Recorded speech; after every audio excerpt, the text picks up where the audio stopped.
ฮะมึงต้องมาสั่นเนี่ยมึงไปลิ้นมาแต่ใส่โอ้ยมึงนี่หาเวียกอันหนึ่งหาเวียกอันหนึ่งเด้หาเวียกอันหนึ่งให้คนไปพ้นนั่งลงเดี๋ยวนี้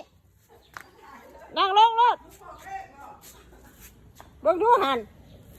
เบิ่งดูเห็นหน้าสลดนะสิตายติว่ามึงเขาถอกนะมาลีนใส่มึงนี่โอ้ยกระถองมันก็บ่ถึงเบิดดอก แล้วนี่หอยยังนี่หอยยังนี่มันถือเขาตีมาแล้วบ่นี่ไปหมุนของพระเจ้าเขาตีได้นี่ใช่นี่อีกนี่โอ้ยเขาตีเขาแทงมันแหละนี่ไปเถอะที่นี่เขาแทงมันแล้วนี่เขาแทงหรือเขากัดจนเป็นดีลงน้องขี้ต้มนี่สั่นเด็กๆนี่เบิ่งปูในขานี่โอ้ยเขากัดตีนี่เป็นหูอยู่นี่เขากัดหัวแล้วเขากัดหัวเขาหย่องลงน้ำขี้ต้มและไปทั่วทิพย์กับบ่มาสมน้ำหนักสบายดีหมู่เพื่อนทุกคนเบิ่งสภาพหมาข่อยทุกคนเอ้ยคือสิแมนเพิ่นไปลิ่นผู้สาวและบัดนี้และแม่นถือกหมาเขาเจ้าลุมกัดเพิ่นบ่หรือว่าถือกคนตีหรือว่าแนวใดคือว่าขี้ต้มคือว่าเต็มมืดย่านเขาเอาเพิ่นไปถิ่มลงน้องขี้ต้มหรือแนวใดหรือว่าเขาลุมกัดเพิ่นแล้วปุ๊บลงน้องขี้ต้มมีแต่ห้อยอยู่ในขาอยู่ในหูก็มีห้อยบาดเนาะ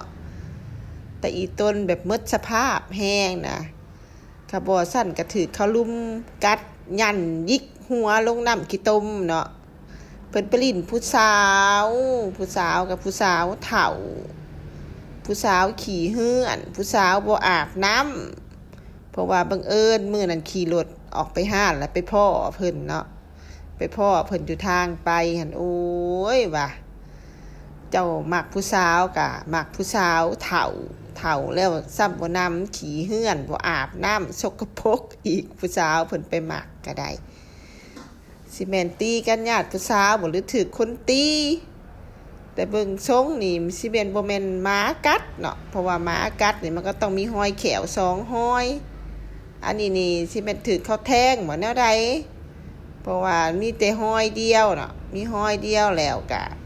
หูน่ะก็บาดเนาะหูน่ะก็เป็นห้อยบาดเพราะว่าเพิ่นก็อยากขี้ดื้อแน่ไปหาหมุนหาดมคนแล้วก็มักไปผันไปเพื่อไปเกี่ยวไปเวียนบางเถื่อก็ไปลากกินของเขาเนาะหากเห็นได้เฮาเลี้ยงเฮาก็เลี้ยงปล่อยเนาะเฮาบ่ได้เลี้ยงขังเนาะคันว่าเลี้ยงขังมันก็สิบ่อารมณ์บ่ดีเนาะหมาเนาะมันก็จะซอกหากัดคนไล่คนนะเฮาก็เลี้ยงปล่อยก็ปล่อยแล้วก็ตอนเช้าก็เอิ้นมาเนาะก็บ่แม่นว่าสิปล่อยปะเลยแต่ว่าเพิ่นหันไปเองเพิ่นเนาะก็สัญชาตญาณของสัตว์นั่นแหละเนาะทุกคนมันบ่ได้ฮู้จักความคือคนเนาะมันก็สัญชาตญาณของสัตว์ปล่อยแล้วก็ไปติดผู้สาวแล้วก็เอิ้นหานี่ก็บ่มายามเฮาสิอัดประตูหัวประตูหาวเนาะเพิ่นก็บ่มาก็เวลาออกไปห้านเสริมสวยก็ซอกหาเด้ค่ะว่าเฮาขี่ไปเนาะขี่ไปนำทางเฮาก็แนมหาเพิ่นซอกเพิ่นก็บ่เห็นก็จักแม่นเพิ่นไปลี่อยู่ไสก็นะแล้วบัดนี้กันห่วยจักสิแม่นคนตีบ่หรือจักสิถูกหมากัดและหมดสภาพมาน่ะทุกคนเอ้ยกะสิได้เสียเงินปัวกันและคันเลี้ยงแล้วกะสิปะให้มันตายก็บ่เป็นเนาะหมดหัวอาหารเป็นเท่าใดหมดข้าวหมดน้ำเป็นเท่าใดเนาะเลี้ยงแล้วก็ต้องเบิ่งแยงมันนั่นแหละคือบางคนก็มันเจ็บมันโซผัดเอาไปถิ่มเอามาไปถิ่มมันบ่แม่นแนวเนาะทุกคนเนาะก็มันเจ็บมันโทกะเฮาก็ต้องปัวมันปัวสัตว์ปัวคนนั่นแหละเนาะ กะมาแต่ห้านมาอาบน้ำให้เพิ่นเบิ่งขี้ต้มในหางนะอู้ยจนเขียวลืมๆเพราะมันก็บ่น่าสิไปเกือกเองปานนี้ดอกนะก็ว่าปกติมันก็มักสะอาดแต่บ่ได้มักสกปรกหมาอันนี้เนาะก็บ่ว่าสิไปเกือกเองปานนั้นญาติเขาว่าเพิ่นตายแล้วเขาเอาเพิ่นย่อไปถิ่มลงน้องขี้ต้มหั่นเขาสิป้าให้เพิ่นตายขึ้นมาบ่ได้แล้วก็แม่นตายค่ะถือขี้ต้มเหนียวนะทุกคนเอ้ยเบิ่งทรงหั่นนะแต่มันผัดบื้นอีลากอีเรือขึ้นมาได้ติบ่มันก็เมื่อยสาวอยู่เด้เนาะอ้าวก็ต้องฝากคลิปนำทุกคนเนี่ยเนาะกะชมคลิปก็อย่าเลื่อนอย่ากดขามโฆษณาเนาะเพื่อเป็นกำลังใจให้เฮาแล้วก็เพื่อเงินมาซื้อหัวอาหารให้มันนี่แหละ เบิ่งน้ำทุกคนโอ้ยน้ำฝุ่นเหม็นโปดน้ำขี้ต้มไหลโป้ยบักเหม็นน้ำขี้ต้มหั่นน่ะกะโพดว่าเรือว่าบักเจ๊กว่าหาเวียกให้อีกอันหนึ่งเนาะเอ้าก็ขอขอบใจทุกคนที่หับชมคลิปของเราจนจบเด้อเนาะ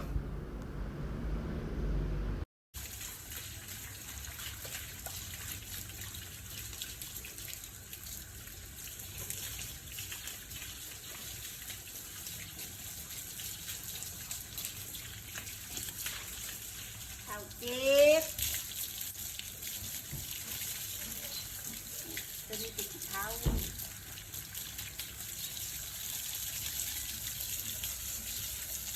ัวในก้นอีกนี่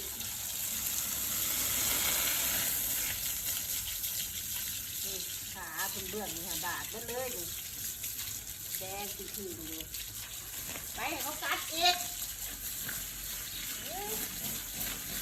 อัดฉีดมาล่างอัดฉีดมาใช่อัดฉีดมา นั่นน่ะ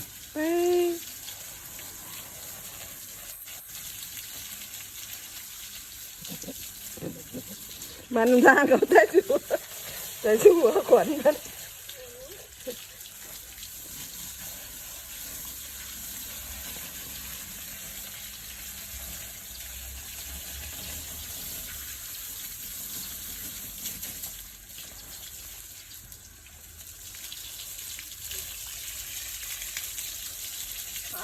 ยังบักหลายเขาเป็นแม่เอาอยู่ฮะคือเขายันลงขี้ต้มดิเขายันลงขี้ต้มและไปอีกไปเขากัดหัวญาติผู้สาวขี่เพื่อนผู้สาวบ่อาบน้ำมันยังไปญาติกันเห็นแล้ว